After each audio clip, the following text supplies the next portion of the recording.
Well, first, let me make sure that you can hear me because I cannot hear myself for now. I'm having some technical difficulties. Loud and clear. All right. My first takeaway is, it's another win for the Lions. I felt like basically the Lions, like Dan Campbell said, they got smacked in the mouth last week, and I think they are angry about it. And I think they did exactly what the Panthers did to them, to the Bears. The Lions had like 300 yards rushing. Jared Goff had, I think he almost had 300 yards passing. He had another big game. He didn't throw any interceptions. Um, Really, it was all positives today. Honestly, it looked like the Lions were playing. It looked like they were playing a scout team defense and a scout team offense. I mean, the Bears really couldn't do anything other than in the first quarter. I mean, after Justin Fields got hurt, the Bears were pretty much ineffective. Yes, I definitely have to jump in and say that too. It definitely looked as if the Lions were playing a scout team. The Chicago Bears, they look like they had some fight in that first quarter. Then after that, it seemed like they just began to just lose their fight. But I'm gonna be honest, that's what you have to do to teams. You have to beat teams to where they feel like they have no hope. That's what made the San Francisco 49ers of the 1980s so great. They would jump on top of teams and they would just beat them up so bad that the teams felt like there was just no hope, and you could actually see the steam come out of the defense.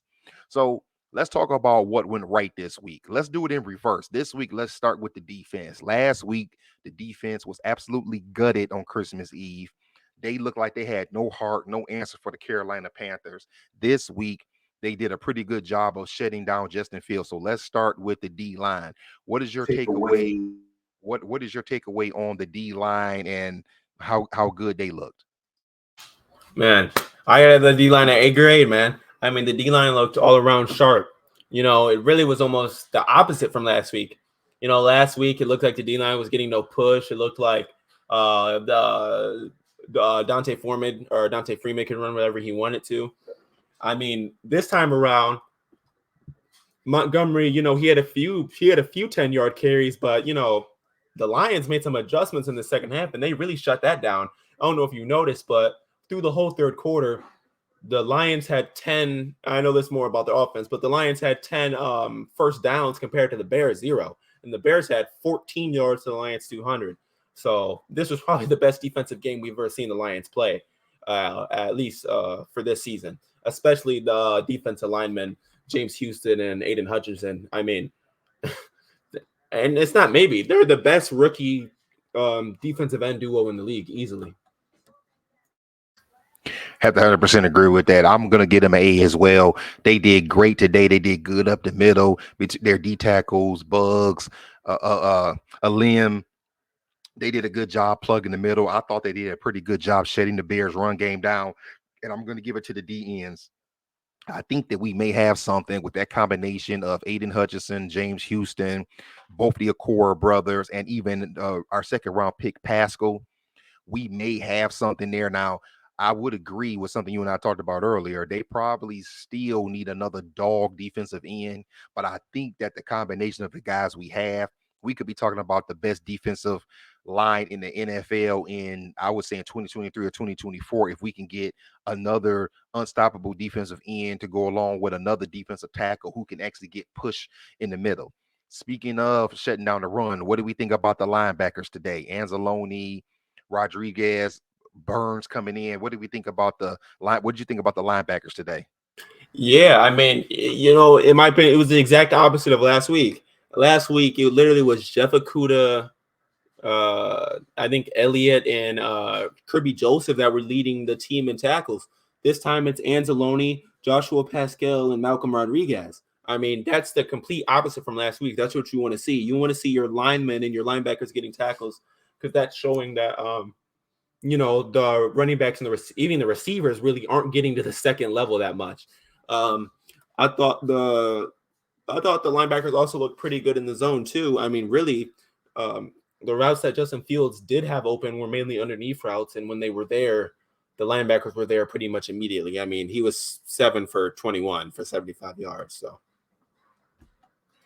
Agreed. I'm gonna get it. I'm gonna say the linebackers. I'm gonna get the linebackers a maybe a minus.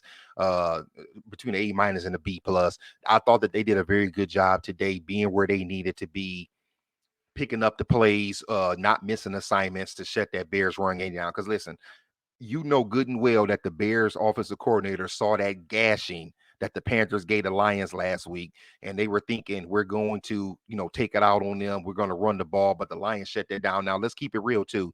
It did also help that Justin Fields tweaked his ankle or shin or wherever he hurt in that first quarter, so that did also help shut down the running game, even though he had over 100 yards before he got hurt. Let's move to the corners. We know that Justin Fields was going to make it easy on our corners today, but what did you think about the, let's say, what about corners? I mean, the DBs, corners and safeties. What did you take away from the corners and safeties today? I mean, shoot, I gotta give him a good grade too. I mean, in my opinion, I can't give them too much because they really weren't playing any good receivers at all. I mean, like the top guy was Cole Kmet. He had 27 yards. So, but no, I thought the corners looked pretty good. I mean, they were able to hold down Chase Claypool, pretty much the only guy that was going to be able to give them anything, anyways. So, yeah, I even thought, uh, no, it wasn't Melifanu. I think was it Will Harris back there at safety.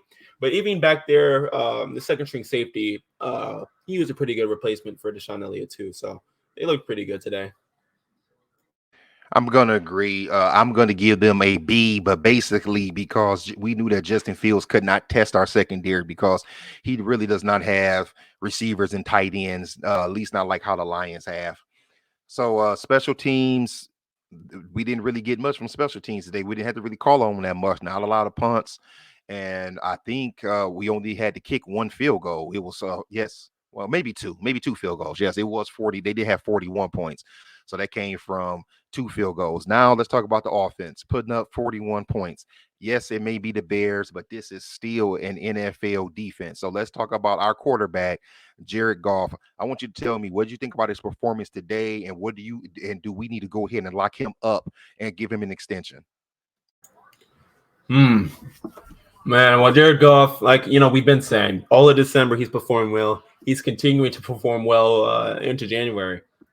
Um, yeah, he was 21 for 29. I'm gonna have to agree with that. You kind of have to start to questioning if he does need to get an extension because like you have to look around the league. It's like how many people are really doing better than 3 touchdowns and no interceptions. Like it's kind of like what else do you want?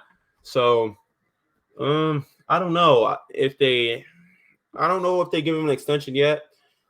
I would have to look at his contract. If they could wait till next year and then give him an extension after that, that's what I'd really want them to do. But no, Jared Goff right now is that guy, and I wouldn't want them to have any other quarterback, right? At least for right now.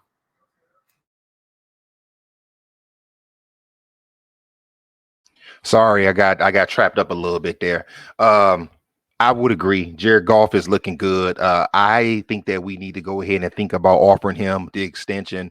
I don't see one of those young first round quarterbacks being the answer, even though I do still like the idea of drafting a young quarterback, particularly one that can make plays with his legs, just in case 3, 4 years down the line, Jared Goff slips. But this is the thing: when we traded and got him for Stafford, I was pretty high on Jared Goff. Now, I'm not saying I thought he would play like he's playing right now, but I was high on him because I said, listen, we're getting a quarterback who's going into his prime. He wasn't even in his prime. I think Jared Goff is 27, if I'm not mistaken. He may be 28 now, but he was 26 when we got him.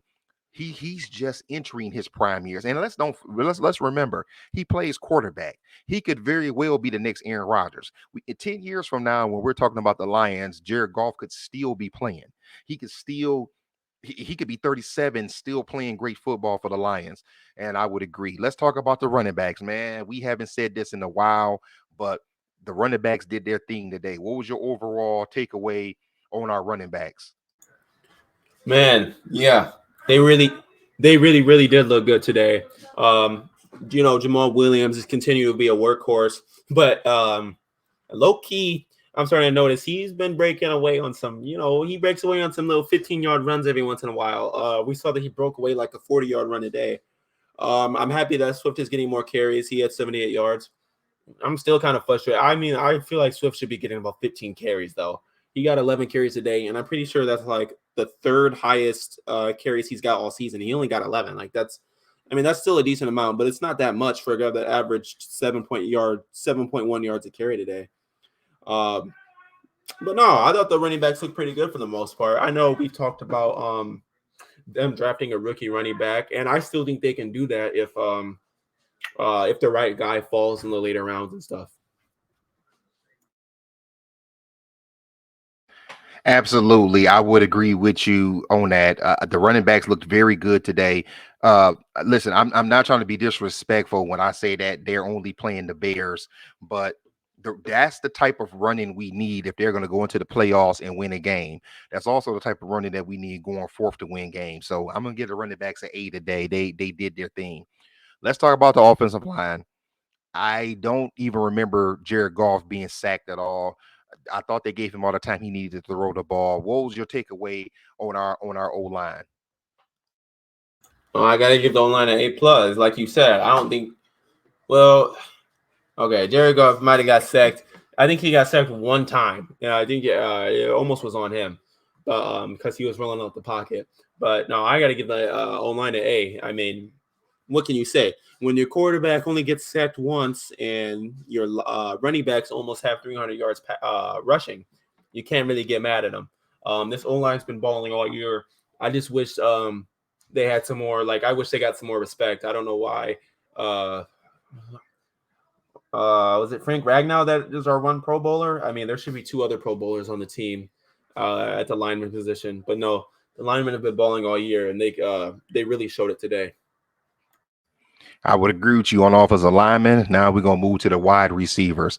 My take on the wide receivers was that I thought they stepped up today. I like the fact that we have a guy like Khalif Raymond who could be your number 4 or 5 receiver, and he still is making plays. It seems that they tried to get Jameson Williams more involved, even though we would like to see a little bit more. Amon-Ra St. Brown was solid as a rock. What was your takeaway on the receivers? The receivers / tight ends. Um, I mean, it was just a decent game from the receivers, to be honest. It was like Golf was really spreading the ball around. Like as you can see, Amon-Ra St. Brown, he had 4 receptions for 60 yards. DJ Chark had 2 receptions for 56 yards. Even Khalif Raymond had 3 receptions. Swift had 4. I mean, Brock Wright had 3. Actually, every single receiver on the team or every single skill player got a reception except for Jameson Williams, actually. So I'm kind of getting frustrated with the whole Jameson Williams thing. I'm happy they brought him on end around. Like I'm happy they're trying to use him a little more. But I'm just trying to see him utilized a little bit more. Whether they use him more on those end arounds or whether they use him on like actual plays. I mean, they need to start putting him on safer routes. I feel like they only put him on like medium routes. That's what I've noticed so far. And Josh Reynolds kind of had a quiet day today too. Yeah, I'm gonna have to agree with that on the receivers.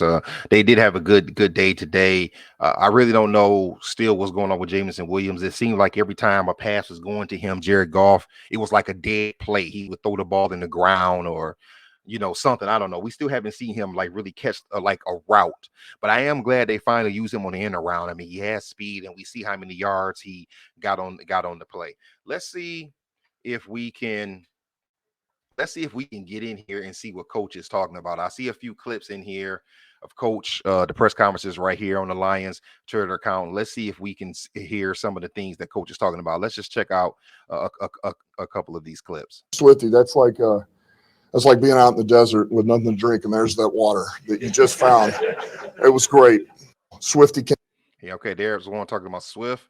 Let's see this next one. Let's see this next one he's talking about. Lambeau, where the tops in this division has been Green Bay every year for years, and to go earn your right, to potentially get in. Even if you do get that win, doesn't mean you're guaranteed to get in. I know we're guaranteed to get one more week, and so I just think this is as special as it gets. I mean, I just don't think you'd want it any other way. I think it's just so special. Okay, and that was Coach Moore talking about the game against Green Bay.